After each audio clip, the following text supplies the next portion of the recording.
Guest house की मालकिन मालती ने जैसे ही देखा कि दीपावली की रात अमृता के कमरे की बत्ती जल रही थी, वह चौंक उठी। बाकी सब लड़कियां अपने घर चली गई थी, लेकिन अमृता, वे धीरे धीरे उसके कमरे में पहुंची और स्नेहा से बोली, अरे अमृता, सब लड़कियां दीपावली मनाने घर चली गई, तुम क्यों नहीं गई? तुम्हें ऑफिस में भी तो छुट्टी होगी। अमृता ने जबरन मुस्कुराते ओढ़ते हुए जवाब दिया, नहीं आंटी, बस मन नहीं था जाने का, कोई खास बात नहीं। मेस बंद हो गया है तो बाहर खा लूंगी, चिंता मत कीजिए। लेकिन चेहरे की उदासी, आंखों की चुप्पी और आवाज की कपकपाती सब कुछ कह चुकी थी। मालती ने उसके पास बैठकर उसके पीठ पर हाथ रखा। बेटा, हम सब एक ही परिवार के तरह हैं।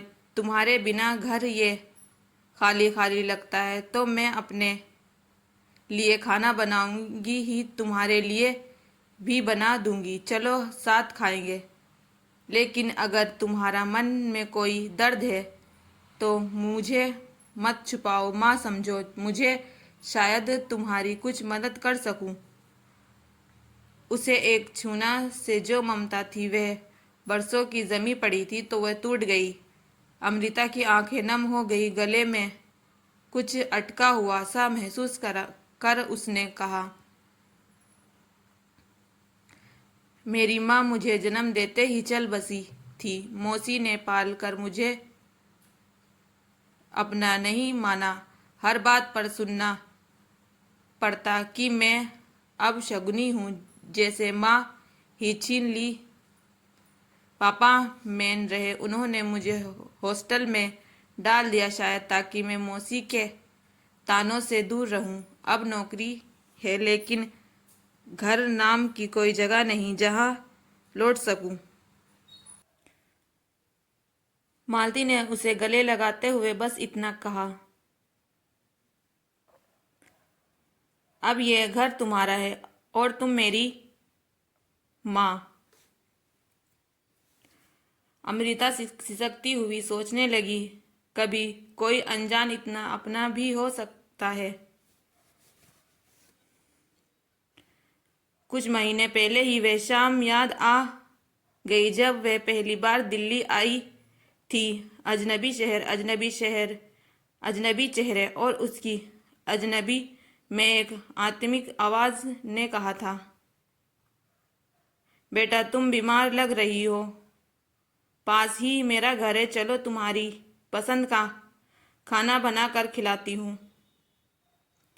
उसी समय एक अनजान पर यकीन करना कठिन था, लेकिन दुकानदार की सच्ची गवाही और मालती के स्नेहा ने उसे मजबूत कर दिया।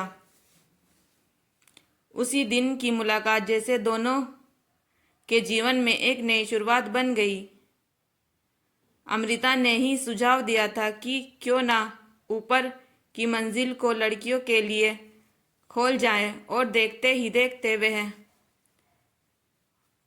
गेस्ट हाउस एक घर बन गया जिसमें 10 लड़कियां थी, हंसती अपनापन था और एक मालती थी जो सबके लिए माँ जैसी थी।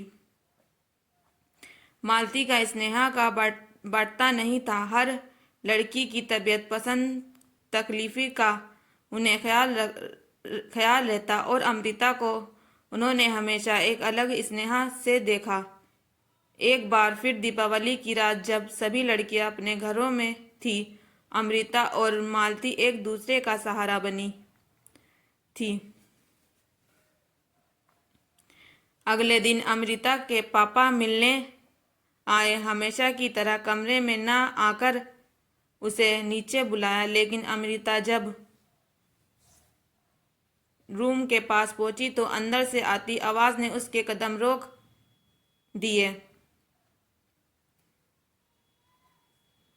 मालती कह रही थी, मेरी माँ भी मुझे जन्म देते ही चल बसी थी, शायद इसी कारण मैं अमृता के दर्द को बेहतर समझती हूँ। वो मेरे जीवन में यूं आई जैसे अधूरी कहानी। दूसरे पन्ने में अपने बेटी रोहित से बात की है। अगर अमृता और आप चाहे तो अपने बहू बनाना चाहती हूँ। अमृता की सांस थम गई। आज मालती का स्नेह उनके माँ जैसा व्यवहार सब अर्थ पा गया था। वह चुपचाप अंदर गई तो मालती ने उसका हाथ थाम लिया। उसके चेहरे की हल्की सी मुस्कान और झुकी पलकें देखकर मालती ने सब समझ लिया। वे बोली, अब तक तुम एक ही आतिथ्य की तरह थी, इस घर में आई, लेकिन अब मेरी बहू बनकर मेरी दुनिया में उजाला भर दो। अमृता की आंखें भर गई। बहू उनके पैरों की ओर झुकी तो मालती ने उसे उठाकर सीने से लगा लिया। मैंने माँ को तो नहीं देखा आंटी, लेकिन होती तो आप जैसी ही होती। पीछे खड़े अमृता के पिता की आंखों से भी आंसू बह चले। एक बेटी का जीवन जिससे वे हमेशा डर और तानों से बचाते आया, आज सच्चे मायने में एक घर और एक माँ पा चुकी थी। इस बार दीपावली की सिर्फ दीपकों की नहीं, दिलों की रोशनी हो जाने की थी। प्लीज़ दोस्तों, हमारे चैनल को सब्सक्राइब कीजिए और फॉलो भी कीजिए। Thank you.